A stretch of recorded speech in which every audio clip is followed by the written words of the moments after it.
Hey ladies and gents, welcome back to my channel, and seriously thank you very much for coming back. I apologise for being away for a little while. I haven't been as on it with reaction videos and everything.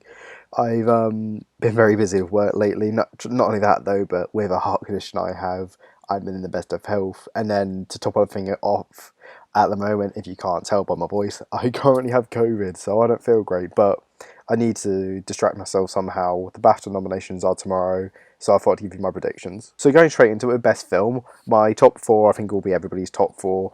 Power of the Dog, Belfast, West Side Story, and English Pizza. And then for my number five, I've kind of fluttered between Coda, King Richard, and Dune. But I've gone with Coda as I have a feeling it'll be very popular with BAFTAs because I feel like they can award in a lot of places, including screenplay, acting categories. They've even shortlisted it in categories where like we would never expect it at all, like sound. So Coda just takes the edge. I really wanted to put No Time to Die in the top five because I know the BAFTAs will love it, and not only that though, but I'm a humongous Bond fan. However, after it not getting PGA, that was enough for me to think that it's not going to get in the BAFTA 5. If the BAFTA had like 10 nominees, I'd 100% be predicting it, but because there's only 5 slots, I can't see No Time to Die beating other proper awards juggernauts such as Dune, Tick Tick Boom, Coda, King Richard. Okay, so here's where we go into the categories of the jury. So I'm not going to go into them too much because honestly, the jury will just go mental as like they did last year. I mean, this year it'll be made a little bit easier as the top 2 are voted by BAFTA members and then the other 4 are decided by the jury. So my top 2 will be fairly normal, what we can expect throughout all of award season. The rest, your guess is as good as mine. So my top 2 for director are The Power of the Dog and Drive My Car, as even though Drive My Car is an international film, the BAFTAs, even more so than the Oscars, are known to really reward international films. And because Drive My Car is looking like a kind of 5th slot to get in for director at the Oscars, I feel like if it's got a path, it'll be here, which is why it's in. Number 3 is Titan, as Titan's been really taking it in Europe and in the UK. And I feel like after the Oscar snubbage in the shortlist for Titan, I almost feel like it's going to help it here, as we're going to want to show it love. Then my number 4 is After Love, number 5 is First Cow, and number 6 is Dune. Actress. So whilst last year Olivia Colman was somehow snubbed by the BAFTAs of all people, because the top 2 I've chosen, I have her as my number 1. And then my number 2, I actually have Jennifer Hudson, so hear me out. So obviously they're under a lot of pressure to diversify their nominees, and they're going to have that in their mind when voting. And if they're already voting for Olivia Colman, the next person they want to vote for is going to be somebody of colour or somebody from a diverse background. Like, yeah, they could go with Kirsten Stewart, Nicole Kidman, Jessica Chastain, but then if they want to try and show them moving forward, who looks like the most likely person to do that for them? Yeah, I'd say Jennifer Hudson for respect. A lot of people are eyeing up Rachel Zegler for West Side Story, but I just can't see that personally happening. Then my number 3 is Renee Reinsver for The Worst Person in the World. Number 4 is Joanne Scanlon for After Love, because, yeah, if you can tell, all the places where there's a jury, after the BIFA nominations, I can just so tell the BAFTAs are going to love it. Then my number 5 is Tessa Thompson for Passing, and number 6 is Claire Rushbrook for Ally and Ava. Actor. So this is where I see the Will Smith downfall. I don't think Will Smith in the end will win the Oscar after I realise what could happen at BAFTA. I hate to kind of compare the past to now, but like it'll be a lot like what happened last year where Carey Mulligan didn't even get nominated at BAFTA, and because of that we all kind of knew she wasn't going to win the Oscar in the end. So my top 2 for actor are Benedict Cumberbatch and Andrew Garfield, mainly because I can't see them being that in love with Will Smith as is anyway. Not only that though, but there will be British bias. Then my number 3 is Adil Akhtar for Ellie and Ava. Number 4 is Stephen Graham for Boiling Point, as Boiling Point is being absolutely raved about in the UK, and I feel like it's going to have a good day in terms of acting nominations. Number 5 is Riz Ahmed for Encounter. Then my number 6 is Daniel Craig for No Time to Die, as whilst I don't feel like it's getting in Best film, it will get plenty of below the line nominations. Not only that though, but because this is Craig's last Bond film and the fact they nominate from Casino Royale, it shows us that they love him and they're going to want to reward the final Bond film that he's in. So whilst it is my number 6, and I'm by no means certain of it, I would definitely say keep an eye out for it. Supporting actress. So my number 1 and 2 are Ariana DeBose and Kirsten Dunst. I can't see that being much of a surprise to anybody. And then the other 4 are Ruth Negga for Passing, Vinette Robinson for Boiling Point, Number 5 is And Alpha Maths, and this is kind of half me thinking this will be the jury saving her, other half me wanting to have this to happen. Because if there's any way at this point Andel gets in for the Oscar, she has to make it at BAFTA. A lot like last year where we were all riding on if Paul Raci gets nominated, if he gets in at BAFTA, I feel the same right now, because if she can't make it here, I'm sorry, but it is just so done. Because if the jury's not going to vote for her, there's no way a massive Oscar voters is going to. Then my number 6 is Catherine Hunter for The Tragic Macbeth, who should be making it everywhere. I'm surprised she hasn't, but I feel like the BAFTAs are going to really respect this performance and go for it, especially because it's the BAFTAs and the UK are quite known for being into their literature and Shakespeare in particular. Supporting actor. So my top 2 are Cody Smith-McPhee and Troy Kotzer. I doubt that'll be any surprise to anybody else. Then the other 4 I have are Kieran Hines for Belfast, Woody Norman for Come On, Come On, as I feel like he'll be the Alan Kim of this year. Number 5 is Jesse Plemons for The Power of the Dog. And then my number 6, I've gone a little bit out of left field here and gone for Benicio del Toro for The French Dispatch, because look, I can't see them giving both Belfast boys love. Jared Leto at the BAFTAs seems unlikely, as I feel like they're very self-aware at the moment and they don't want to tarnish their reputation like this. Mike Face just doesn't seem like it's happening anymore. Andrew Garfield I'd absolutely love, but I just can't see it happening. And then just look at the bottom of a 5, like, who else do you really think is going to make it at the end of the day? So I was like, yes, you could like just pick a name out of the house and hope that, pick a name out of the hat and hope for the best. I just personally don't really see any of them happening. A lot of people seem to think Bradley Cooper will have Licorice Pizza, but when it's a jury deciding and you see how much he isn't in that film, I just don't see that happening. So I'm going on a bit of a limb here. I'm going to predict Benicio del Toro. Casting. So we're now out of the jury, just back to normal voting. So I think it's going to be a little bit easier to predict these. So my number 1 and 2 are Belfast and Coda. Number 3 is Boiling Point, because I feel like that'll be the Rocks of this year. And honestly, if it's got a similar path to Rocks, you can maybe even expect that to win. Number 4 is Don't Look Up, and then number 5 is, hopefully, because it's been getting snubbed at other ensemble nominations, The Power of the Dog.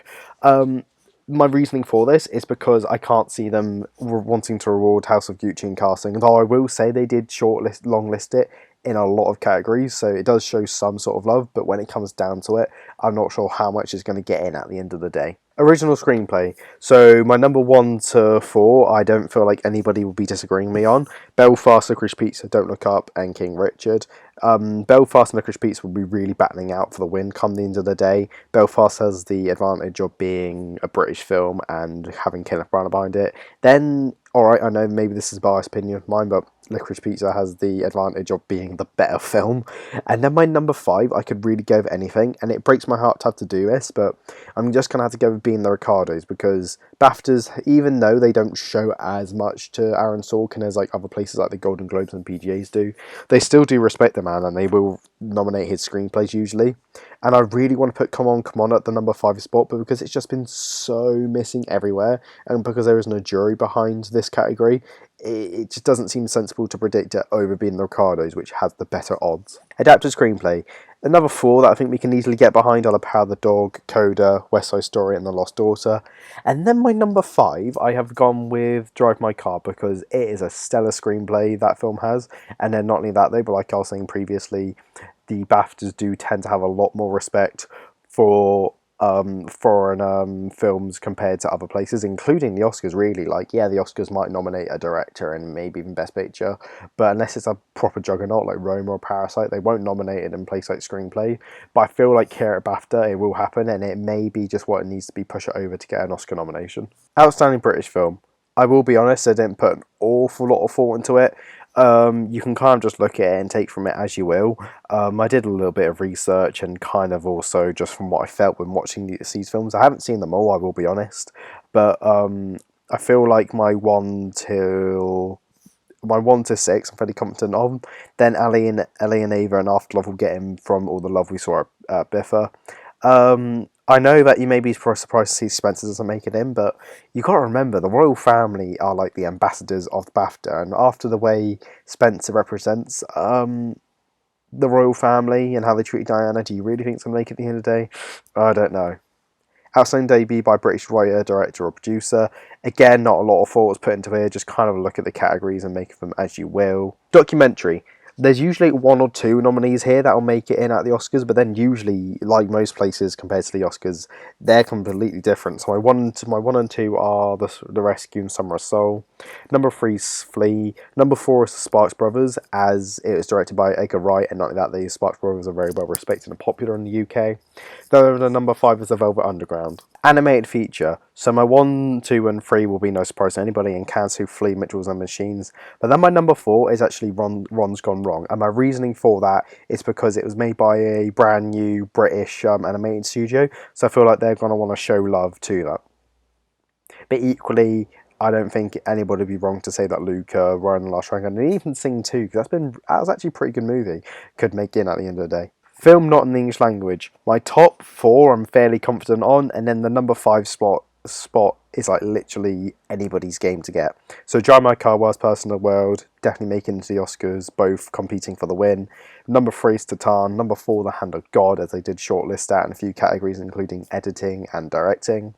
Then my number 5 and now is Flea. It breaks my heart, as I really want to put Paranormal Mothers there, but I feel like the BAFTAs will be the place to kind of give Flea the love that it will need to eventually get in at the Oscars. Cinematography, number 1, 2 and 3 and 4 are probably the easiest thing to predict so far in terms of the BAFTAs, and even number 5 isn't too up for grabs. I'd say it's between The French Dispatch, No Time to Die, and West Side Story.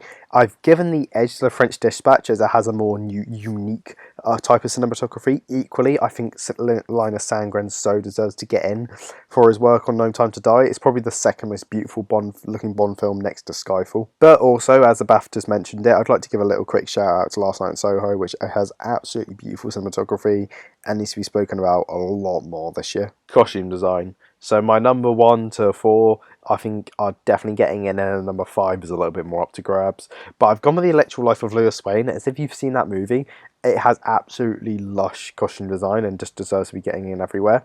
And then when you kind of look at the competition, I don't think anything, maybe Nightmare Alley, but even still, that's just gone so kind of underwhelmingly overlooked during this award season that I'm not sure if it'll get in anywhere. So I'm actually gonna kind of make a little bit of a risky choice and go with The Electrical Life of Lewis Lane. Best editing.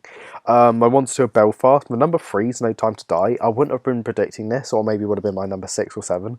But then after AC Eddie showed it love, I'm just gonna put it in as it's Bond, and they've shown time and time again with this nomination for Casino Royale and Skyfall that they respect the editing Bond films. Not only that though, but this is the longest Bond film, and it really doesn't feel like it goes by in a complete snap, and it's just incredible what the editors were able to achieve.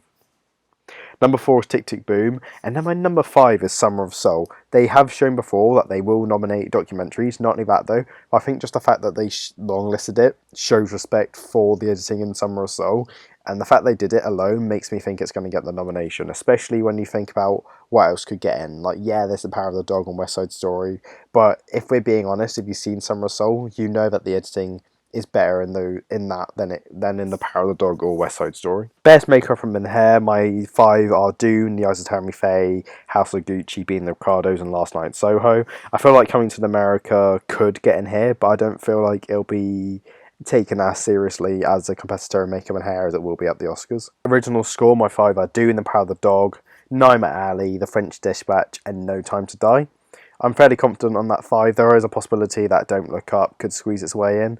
I really want to put Spencer in my top 5 because that is my favourite score of the year, but like, it's just been missing everywhere, and it didn't even get longlisted in a lot of categories it just so should have done, such as my next category, production design, where my 5 are West Side Story, Dune, Belfast, Nightmare Alley, and The Tragedy of Macbeth. I feel like the Oscars will really appreciate The Tragedy of Macbeth, a minimalist style. I'm not sure if they're getting at the Oscars at the end of the day, but the BAFTAs, who I think are a little bit more open-minded to things like that, will show it love and will put it in. Visual effects, my 5 are Dune, No Time to Die, Free Guy, Ghostbusters Afterlife, and then I've gone out a bit of a limb here and put Last Night in Soho in, as I feel like it's going to get a couple below-the-line nominations, and I felt like here will be a good spot. And then best sound is Dune, No Time to Die, West Side Story, Tick Tick Boom, and then I've gone with The Power of the Dog because I feel like the BAFTAs will do a similar thing to what they did with Nomadland and appreciate the minimalist style of the sound editing and will put it in. Anyway, ladies and gents, that was my very poor BAFTA predictions, as I am not well, man. But I've been away for long enough. I need to kind of get back into the swing of things, so I thought I'd give you this quick video just to kind of let you know my predictions. Anyway, thank you very much for watching. If you'd like to check out any more of my content, then please do click on my channel below. But until next time, folks, so long for now.